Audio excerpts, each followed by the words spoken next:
Alright, hey fellas, it's me. I know that this is really strange, but, and I'm ducking down here to talk to you about this, but I am just wanting to teach you guys how to make the bread because you guys keep asking me and it's just easier to show you. So I'm going to teach you how to do it. First, you're going to need flour, all-purpose flour, be fine. You need at least 2 cups. Need some oil, okay, olive oil. Honey, and some of this bad boy, some yeast, okay? It's pretty simple. You take 2 cups, okay? There's Amanda. You take 2 cups of flour, right? Pretty easy, you put it right in. So once you get your 2 cups in, you then take all your dry ingredients. Forgot to mention you also need salt and pepper. Alright, you take all your dry ingredients. I just kind of eyeball the salt and the pepper.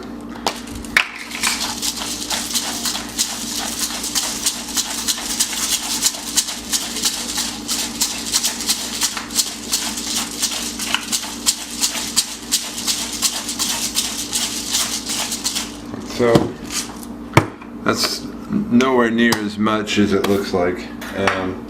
And then you take a whisk. Oh, sorry, almost forgot the yeast here. Most important part. Done that on several occasions. You will take 1 tablespoon. Okay, this thing 1 tablespoon. Okay, that's the big one of yeast. Just kind of put it in there. All right, so 1 tablespoon of yeast. You take your whisk. And you whisk all your dries together, right? And after you've done that, you take your olive oil, I eyeball it, about like so. Honey, once again I eyeball it.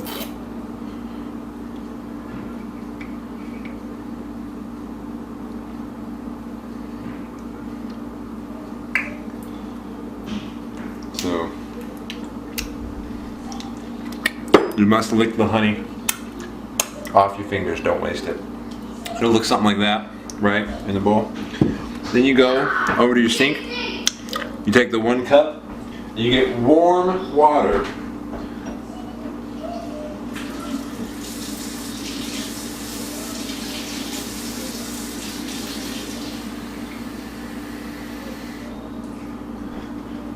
Okay, so it's important that it is warm water and not hot or cold water. Warm, right? So lukewarm. Little room temperature would be great. Maybe a little warmer, but room temperature is awesome. After that, pour it in there.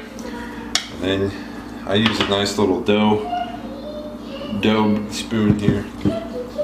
A normal wooden spoon will work. And then you mix all that together. And this can be a little bit difficult to get everything in there.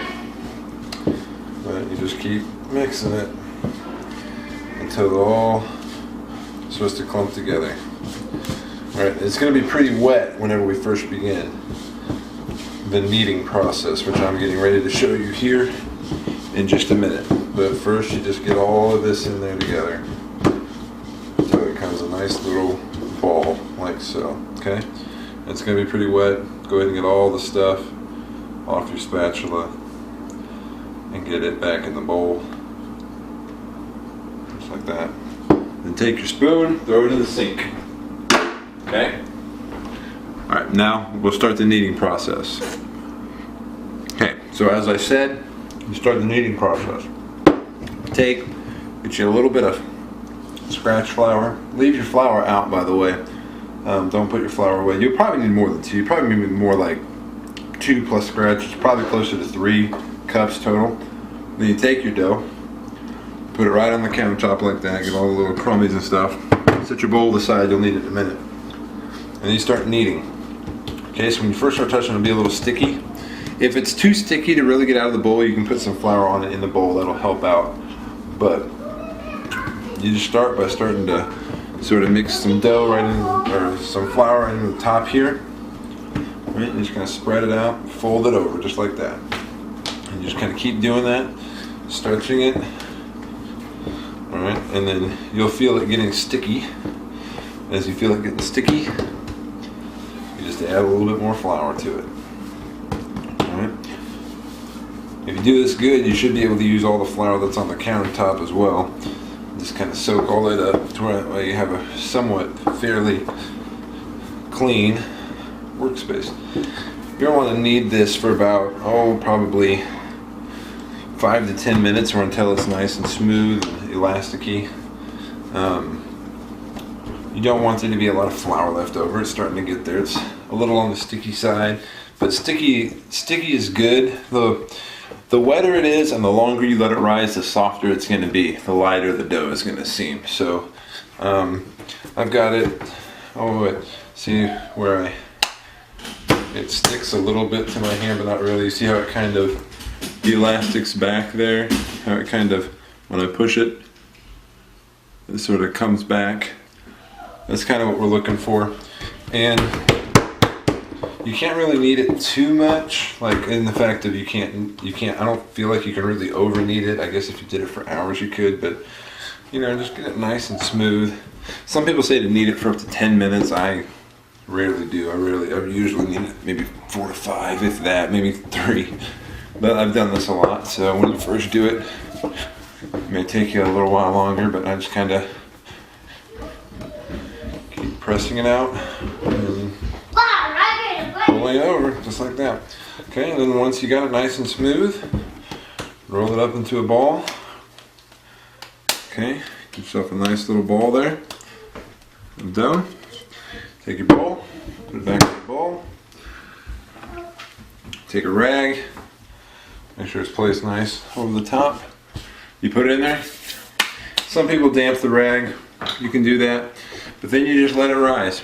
This step takes about 45 minutes, and then we'll come back and I'll roll it out for you, and we will start to do the actual making it into a baguette. So we'll be back in about 45 minutes. Alright gents, so I'm back, and here is our bread dough. 45 minutes later, looks something like that. About 2 to 3 times the size of what we put in there. The temperature that you raise the bread dough at matters. You need to put it in someplace somewhat warm, otherwise it's not going to rise up right. So I put this over the radiator heater. Don't put it on direct heat, that'll burn it. But like if you're preheating the oven, that's a great place to preheat it. That's a great place to just put it on top of the oven while it's preheating. So you can do that. Now we're just going to roll it out into a baguette. Just watch, I'll talk about it as we do it. So you turn it out to the countertop. Sometimes it's going to be a little sticky. That's okay. Just going to get the extra little bits out, put it on there. And you just sort of stretch it out a little bit. You want to make sure it's not sticking too bad to this countertop. That's why it's important that it's not too sticky when you put it in the bowl. If you do need to rub a little flour on it, you can. I don't need to this time. So I get it about in a little kind of like that, and then this is where you need your rolling pin. Which what? Sorry, which my daughter has. No, wait! No, never mind, it's right here. It's right here, guys. Got it, okay? Take your rolling pin, and then just kind of do about a, never mind, honey, I got it. About a 12 by, I don't know, 9. Something like that. And just kind of out, like about like that. Make it sort of a rectangle. Don't worry about it, sweetie, I got it. Okay, so you make it out about like this. Whoa. Alright, then you roll the edges up like this. And if it's sticking to the counter, which I got a pretty good job on this one of not having it too sticky, but you would maybe need to use a spatula or something to loosen it, then you're going to see a little crease in the bread. Right here, if you can see that little crease. You want to pinch that shut. So you're going to pinch that shut, okay, and you're going to pinch the ends shut together too. It's important that you try and get those sealed, otherwise or cause your bread dough to burst. And then you're just going to take that edge that you've just created by pinching it, okay, and you're going to roll that smooth. So make sure you get the whole thing pinched on the ends and everything. Just get it nice and pinched and then just roll it smooth. And then when you're doing this, you can also make it a little longer by doing it kind of like you did Play-Doh, like a snake in Play-Doh when you were little. Okay? Sure, roll it about like that. And then that is the shape we want of the French baguette. Okay? Now,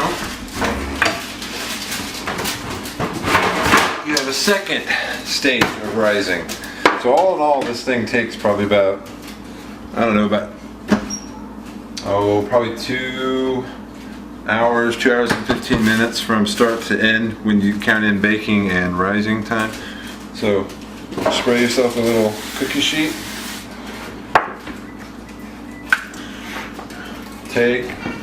Put your bread dough on that, stretch it out a little bit.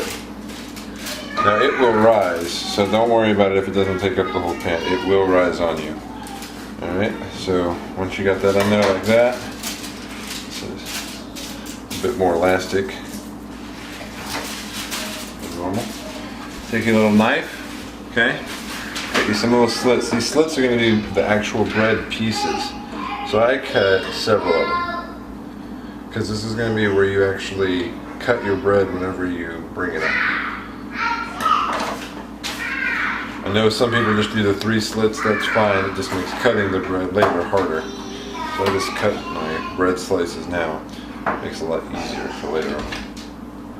I taught him everything. No, she didn't. Well, she did. She taught me how to make bread. And I went on to perfect the craft. No, not really. But you all seem to like it, so I'm going to show you how to do it here. I just keep coming on. I'm sorry.